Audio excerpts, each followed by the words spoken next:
미국의 대중국 견제, 특히 반도체 부문 견제 강화에 우리 업계가 긴장하고 있습니다. 안 그래도 부진한 수출, 특히 주력 품목인 반도체 부문이 심각한데 미국의 이런 조치들 어떤 영향이 있을지 박대기 기자와 점검해 보겠습니다.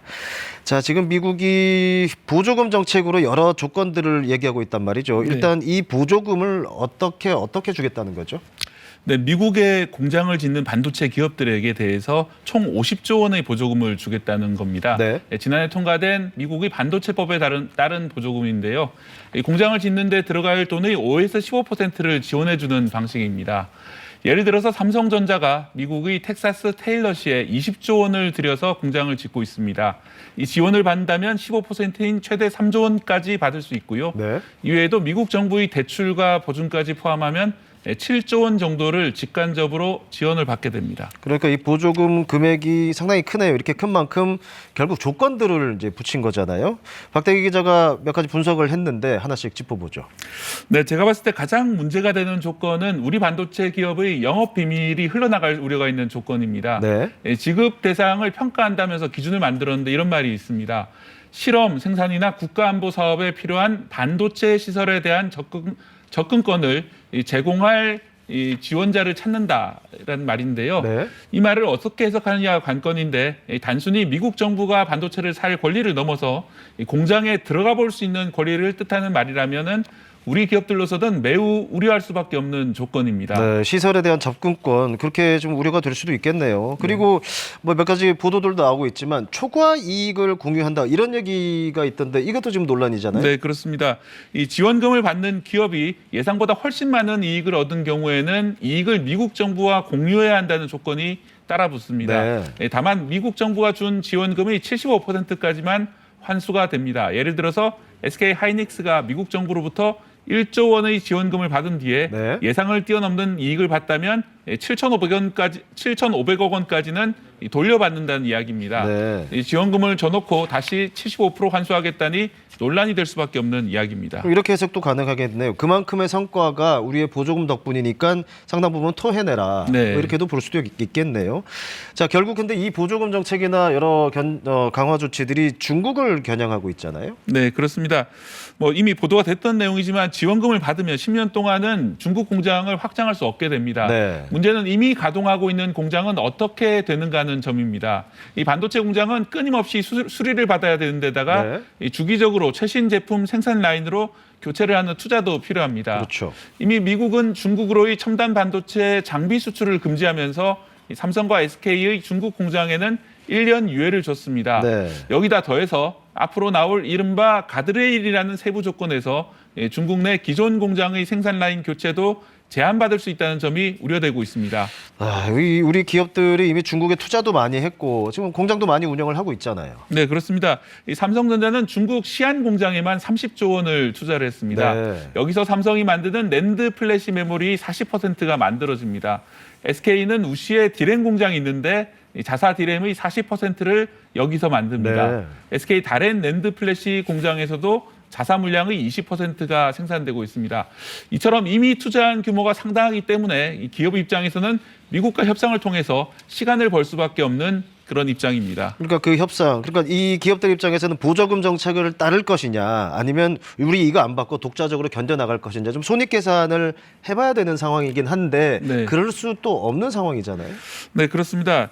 이게 거절할 수 없는 제한이라는 말이 있죠. 네. 형식은 제한이지만 사실상 따를 수밖에 없다는 말인데 미국의 정책이 큰 틀에서 중국 반도체 산업을 고립시키려는 의도가 있기 때문에 여기에 동참하지 않기도 K 반도체 기업으로서는 눈치가 보이는 일입니다. 그러네요. 우리 기업들은 지원금을 신청한다, 하지 않는다 아직 공식 입장은 내놓지 않고 있습니다. 그러니까 이게 사실 철저하게 이제 우리 기업들 입장에서만 볼 수가 없는 게 이게 미국의 이른바 경제 안보란 틀 안에서 우리 정부도 벗어날 수 없다 보니까 상당히 어려워지고 있는 문제인데 정부 입장에서는 뭐라도 해야 되는 거 아닙니까? 네, 그렇습니다. 지금까지 협상 결과는 상당히 실망스러워 보입니다. 네. 큰 조건이 이미 나왔기 때문인데요. 그렇죠. 이 남아있는 방법은 세부적인 조건의 협상입니다. 앞으로 나올 대중국 가드레일 같은 것에서 이 세부적으로 우리에게 유리한 조건을 만들어 넣어야 합니다. 네. 또 앞서 미국 정부의 시설 접근권이 애매한 표현이라고 말씀드렸는데요. 그렇죠. 실질적으로 한국 반도체 기업의 기밀이 유지될 수 있도록 조건을 명확하게 하는 작업에도 이 정부와 기업이 노력해야 할 것입니다. 미국 정치권에서는 만약 타이완에 중국과의 군사적 갈등이 벌어진다면 이 타이완의 첨단 시스템 반도체 생산 설비가 멈추거나 중국으로 넘어가는 일을 우려해 왔습니다. 그런 우려를 우리가 불식시켜 주면서도 실리를 대신 찾는 묘수가 필요한 시점입니다. 네, 우리 수출의 핵심이 이제 중국 반도체잖아요. 이제 이게 동시에 미국의 견제를 받는 상황이다 보니까 점점 어려워지고 있네요. 여기까지 듣겠습니다. 박대기 기자였습니다.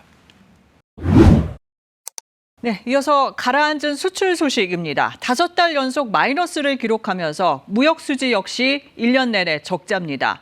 무엇보다 반도체가 그리고 중국에서 힘을 못 쓰고 있기 때문입니다. 먼저 개현우 기자가 보도합니다. 1월에 이어 2월도 반도체 수출 성적표는 초라했습니다. 지난달 반도체 수출액은 59억 6천만 달러, 1년 전 같은 기간보다 42.5% 감소했습니다. 최근 2달 연속 마이너스 40%대로 지난해 8월부터 시작된 반도체 수출 뒷걸음질은 7달째 이어졌습니다. 글로벌 경기 침체에 따른 수요 약세와 재고 누적이 문제입니다. 이로 인해 수출의 60%가량을 차지하는 D램과 낸드 플래시 등 메모리 반도체 가격의 약세가 계속되면서 수출액이 준 겁니다. 비대면 수요도 많이 없어졌고요. 고금리 상황이라 글로벌 기업들의 대규모 ICT 투자도 거의 중단된 상황이고요. 투자가 안 되고 재고는 계속 쌓여 있고 이 시장의 경로가 좀 막혀 있다고 보시면 될 것 같습니다. 최대 시장 중국과의 무역에서도 5개월 연속 적자를 이어가고 있는데 특히 중국으로의 반도체 수출액은 지난해보다 39% 감소했습니다. 지난달 반도체 수출 부진은 작년 2월 수출이 역대 최대를 기록한 데 따른 상대적인 감소폭 확대에 따른 측면도 있습니다.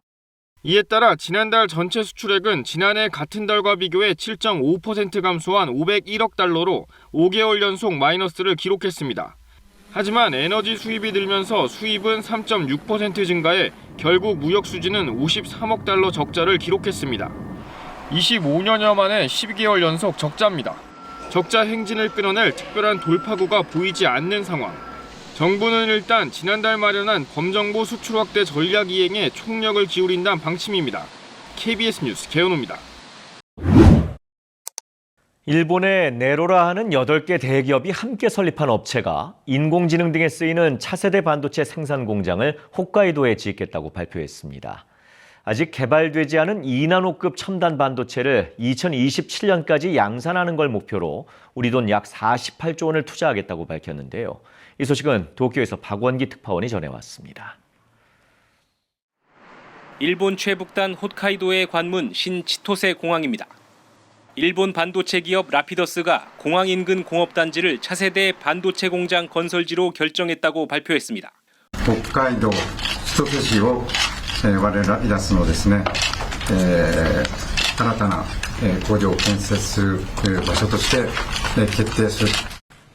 홋카이도 지사는 전폭적인 지원을 약속했습니다.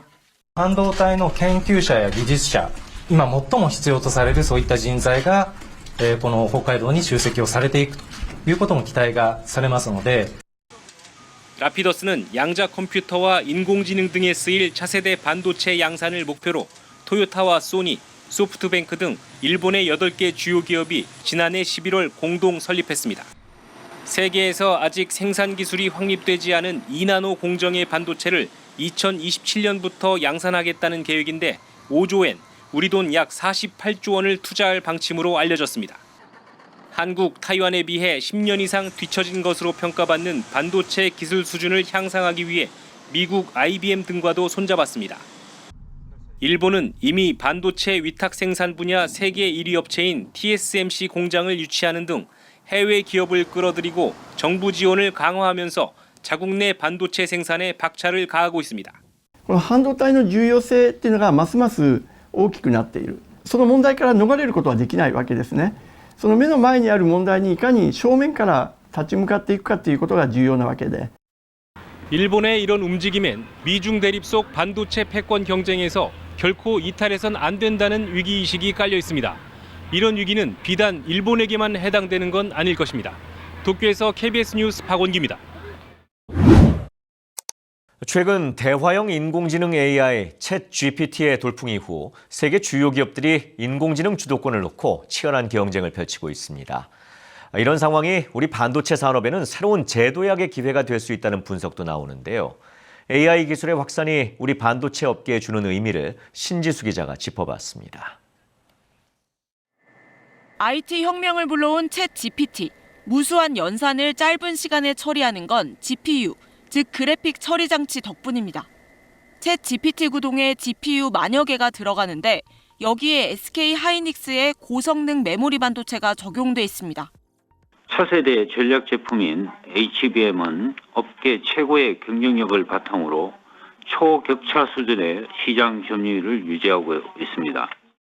GPU 같은 AI 반도체 수요가 늘수록 우리 주력 상품인 메모리 반도체 수요도 함께 성장하는 구조입니다.